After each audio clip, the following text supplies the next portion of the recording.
Welcome to the Growth, Grace, and Prosperity Podcast. Join Stewart Heath for down-to-earth conversations with top professionals, entrepreneurs, and leaders who have a story to tell. Let's get rolling. Hello, everyone. Welcome back for another episode of the Growth, Grace, and Prosperity Podcast. I am your host, CEO, and founder of Harvard Grace Capital. My name is Stewart Heath. We're very glad that you have chosen to spend a few minutes with us. Today, we're very blessed to have Greg Priode. He's managing partner of GANI, and we're going to hear his story and what he's doing. I can't wait to get into it. Greg, thanks so much for being here. Absolutely, Stuart. Thanks so much for having me. Excited to get to chat today. You bet. So, Greg, if you've listened to any of our episodes at all, you may have heard me ask the question, when you think back over your career, are there any moments that you would say was a game changer moment for you that perhaps put you on the path to where you are now, but a different path than perhaps where you thought you were going to be? You know, most of us grew up wanting to be jet pilots or astronauts or whatnot. At some point we come to reality. So tell us about your Yeah, absolutely. Grew up as a jet pilot as well, right? Top Gun era. I grew up in that range, and so all those things are ingrained in me. But that pivotal moment for me, the first one I would call it, the first mile marker. I had a chance to be an intern. So I was in college, was getting a degree in marketing, but in all honesty, Stuart, I'm not gifted in writing. I am not a graphically inclined designer individual, but I knew I couldn't be an accountant. That was not my jam. So marketing is the other degree inherently that you get often at smaller schools. And I had a chance to go be an intern in product management, and all of a sudden started to realize that was a perfect fit for me. I was someone who loved to think about the strategy of the business, who liked to think about the long term, who did love the numbers. And I value the graphic design and the visuals and the story that you tell, but I also loved being in front of customers. I didn't want to carry a bag per se as a salesperson, but I loved that interaction with a customer. And so I started to realize that, hey, there's this whole world, there's this entire career path in product management, product development, and commercialization that could absolutely be something I could see myself doing for 20 years, for my entire career or beyond. And so that was the first pivotal point. The next one that hit really was when we moved here to Nashville. So I spent a lot of my beginning of my career in larger corporate settings, a J&J company, Biomed Orthopedics, and Wells Fargo. Those were three of my initial brands. And so those are big companies. And, that was a different experience. Came to Nashville where venture capital and private equity firms are everywhere, and just a different environment, right? Faster and more opportunities. And so that was probably that second pivot moment, but it was still more in that same vein. It was just about how do you do things differently, faster, more measurable, less methodical than the J&J way that would take a very long time or another method. So yeah, that would probably be what I'd share is it was that first moment in college, and then finding out there was another speed when you got into private equity firms, venture capital firms, owned businesses. It was just a different speed, and that speed was a lot of fun for me. Good. Well, thanks for that. So similar to the first question, I tend to only interview people that have, had a few years to have been through some wars and things like that. Can you tell us about a time that was a bump in the road? Maybe it maybe it was a game changer, but maybe it wasn't. It was just a challenge you had to overcome. Might be personal, might be business, whatever you feel like sharing with us.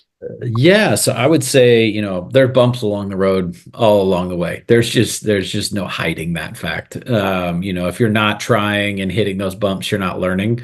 And I was fortunate enough that was in safe environments more often than not that you could make that mistake.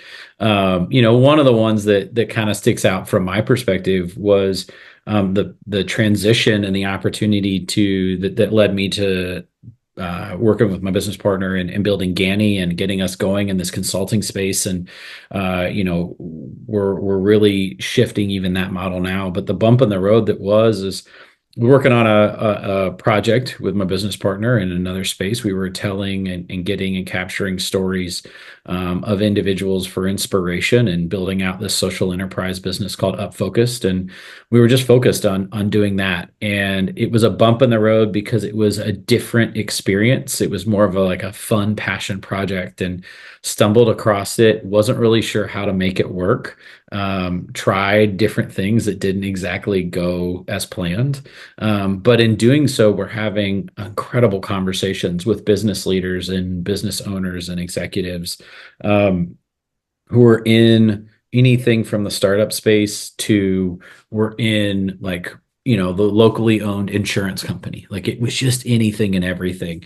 And we were finding that, wow, there was a way for us to become strategic partners with these individuals, bring our background and experiences. And so it was this really cool moment of, I don't really know what we're building over here with this. And I don't know how it's going to take off, but wow, there's a way to partner with people. And so I kind of got to bring these two things together, and it felt like a hiccup at the time because we weren't seeing the success that thought we would see from this one thing. And it led us into this world of where I've spent the last 5 years full time and been working on it for almost a decade now, in one capacity or another. And so it was a very cool experience. And it's one that I look back on pretty fondly because it wasn't where we intended to go. I never intended to start my own shop or be an entrepreneur. I always wanted to be in an organization about leading people and caring for people and helping them develop. So this was a unplanned departure that God had planned for me. And so, as is typical, you make a plan and he'll laugh at it and then point you in the right direction. Very true. Very true. I think it's funny. Very few entrepreneurs, I think, have actually became entrepreneurs, by plan. Right. It might just take a certain amount of mental illness to leave a great big company and say, I can go do this myself with 1/20th of the resources and no support, and but it's God wires us up a certain way, and there's really nothing else to do other than pursue that. So. Yeah, it's for me, it was absolutely door opening. It wasn't about chasing it down. And so, that's why I say there's those bumps along the road along the way. I had great opportunities. I had launches that flopped. And now I get to be able to use those things. I was just telling somebody yesterday, I get to use all those experiences. I don't regret them. I don't loathe them. It was cool. Now I get to help somebody and go, hey, guess what? I did that exact thing and it flopped, or I did that exact thing and it crushed. So let's roll. And I get to bring that to people. And that's what I love. My autobiography is going to be, don't do what I do. Don't do what I do. Yeah. Please learn from me. So let's shift a little bit. As a business leader and as an entrepreneur, we're constantly in the realm of learning new things, whether it's industry specific or how to run an organization. Tell us about some of your favorite resources and how you stay current. We're much interested as the medium that you use as the resources that you use. So. Yes, I would say my medium is probably in two real forms. So medium one is just the way it is. It's social media. I'm just not, it's not my jam. I'm not out there posting a ton, but I am out there always looking at things. I'll say that more often than not, I'm actually leaving what I would consider more of the business sphere, and I'm going to look at tangential or even non-tangential markets and watching what trends do, how consumers engage. One of the things, I have a 11-year-old son, like a lot of them, he's into Minecraft. And so we end up watching, Minecraft players on YouTube. And I love to study it because I want to watch the consumer behavior, right? That's the next generation that's going to be in buying power. They're going to be Right. working. And so there's a part of me that when we sit down and watch some of these guys, I'm like, how are they engaging this audience? What are they doing? And it's purely just inquisitive on my nature. It's just very curious because you can see people who are successful. And then I think about them as business owners, right? They own a channel that makes them money. How do they stay current for the next 10 years? I wonder what they're thinking. And so I've watched the reformation of some of this, where you have members, and now there's exclusivity, and how do they treat that? And I've watched people come in and out of it. So social media is one of them. The other one is just reading books. Because I grew up in the healthcare space, I love journals, so like actual studies versus opinion articles. So Harvard Business Review is for sure something that I'm looking at, and I'm always looking at the studies. What is the latest study showing that helps us understand people? I think there's a lot more trends that apply in places than people give it credit for. Not every business is, that one little unicorn. There's a lot more things that can be applied. You just have to look for those tendencies. And so, for the most part, reading some books occasionally, but more reading journal articles and studies and those types of things is one way. And then the other way is just through my consumption of different medias and trying to learn from it. So, the studies or is it more? Is it sort of everything, or are you drilled down on a particular topic, like how to lead organizations or whatever? So. Yeah, it's a great question. I would say it's usually in the people management space. So while I'm a product manager and those types of things, I now leading an organization and working with CEOs in different places. I feel like that's a place that I really want to stay current. There's just so much changing. If we think of the last 5 years, the entire marketplace changed.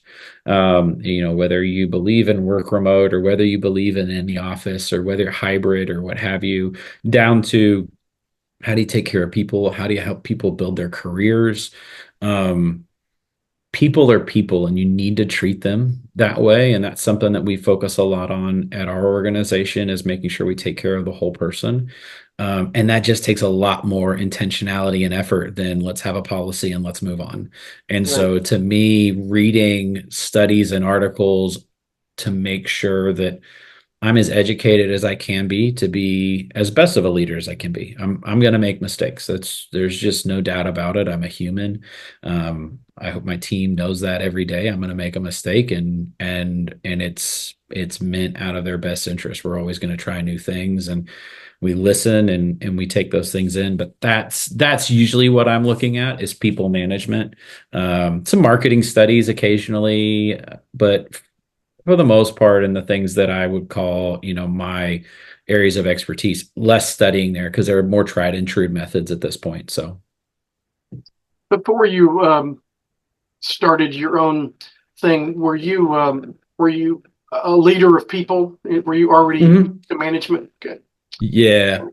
So some of the biggest transitions that entrepreneurs have, they're good at doing a thing, and then they start a company that does that thing, and next thing you know, now they don't do the thing anymore. They hire people that do the thing, and it's a major transition, to learn how to manage people.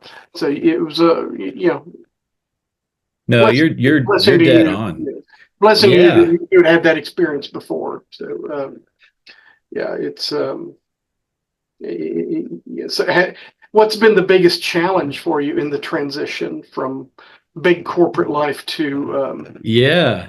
I would say, it's been being probably more flexible. Again, my last decade was spent in private equity held organizations. And so, I'm not saying that they don't expect flexibility, because if there's a new thing, right, you got to launch it next quarter. That flexibility is different than being able to bring, I think, a little more of a patient mindset to the progress of the organization.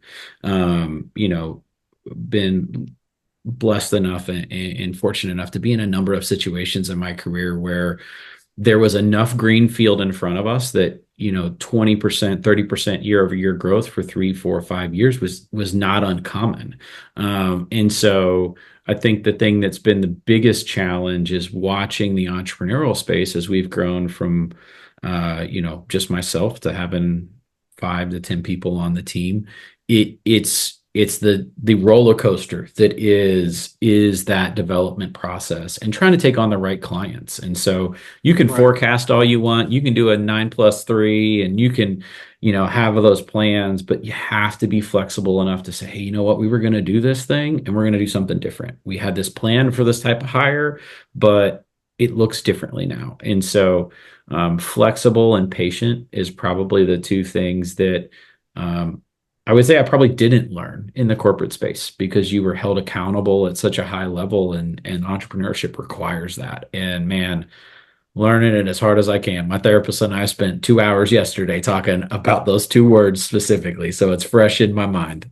Yeah, makes sense. All right, let's pivot to more of the personal now. We always like to find out what our successful entrepreneurs do with the wealth that they have generated. And we're not asking for dollar amounts or account numbers or anything like that. But as you've had some financial success, in what asset classes have you invested in? You strike me as a crypto guy, or maybe you've got Beanie Babies in those cabinets behind you or something. So, are you a stocks and bonds guy? Do you or are you what do y'all invest your money in? Yeah, so I would say we have had a wonderful financial planner. So we are in a stocks and bonds situation for a decent amount. We're focused on the long term. I'm young enough that investing now for the future is really, really important. Do I have a crypto Coinbase wallet? Yes, I do. Does it have much anything in it? And is it educated? Not at all. I just play with it more than anything else on a random night. I would say right now where we invest and where we're looking to invest in the future is being able to invest in others. That's my next goal as it relates to be able to continue to grow this. And investing in others is going to look like investing in the people in our own organization, being able to develop them so that this organization can grow and those people can develop their careers, whether it's here or whether it's somewhere else. Finding potential businesses to invest in that we think are things that we can partner with.